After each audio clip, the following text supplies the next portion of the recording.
What's up gents, Fire here, and today we'll be having a look at the solo queue hero that is Caitlyn. Now the reason I call her a solo queue hero is because she fits the current solo queue meta so well that you really can't go wrong with her. It's very snowbally at the moment and kind of revolves around winning lane and then pushing towers, which suits her perfectly. She has great lane control with her range and it makes it very difficult for the enemy to CS. She has an okay mid game as well if you do win your lane, and then an incredible late game. So for Masteries I usually run 21-5-4 because Caitlyn is really good at pushing and poking under turret and her range mostly keeps her safe. You can also run 21-9 against harder lanes where you think they're more likely to try all in you and kill you. So for runes I run very standard AD reds, armor yellows, magic resist or magic resist per level blues, and for quints I use 2 lifesteal and 1 AD. Now skill order is always maxing Q then E, taking points in your ultimate whenever available. So for build you want to start with the Doran's Blade. Now this gives you the AD health and lifesteal, and simply there's just no better alternative at the moment. So Caitlyn has 2 real build paths here that you can go depending really on your playstyle and a little bit on how the game is going as well. So firstly you could go for a Bloodthirster. This will make you stronger in lane if you get it early enough, and it will also increase your ability damage. This means that your mid game is slightly stronger because your Q and ult will do more damage, and the enemy tanks are unlikely to have much health or armor, which means you can still kill them. Now the other option is to go straight for an Infinity Edge. Now this firstly is always better if you're behind in the game because you'll need those crits to teamfight.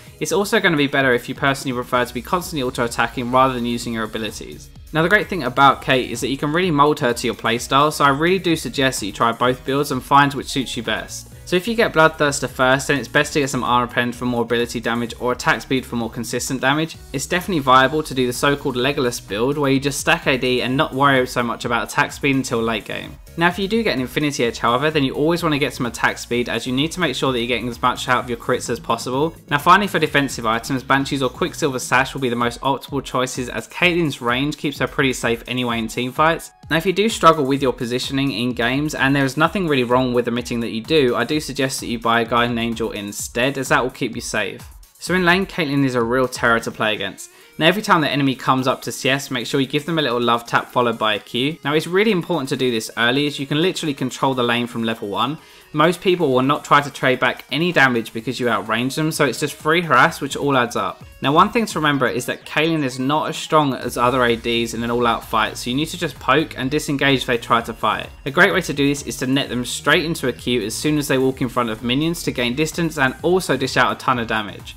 Now in teamfights it's really important to make sure you use your build strengths. So if you built BT then use your Q whenever it's up, but if you built IE then don't use your Q as it actually reduces your damage. Make sure you attack move to stay at the highest range possible as this will keep you completely safe. If they have an enemy diver then it's a really good idea to put a trap slightly behind you so that when they do jump onto you, you can just run backwards and they won't be able to follow you.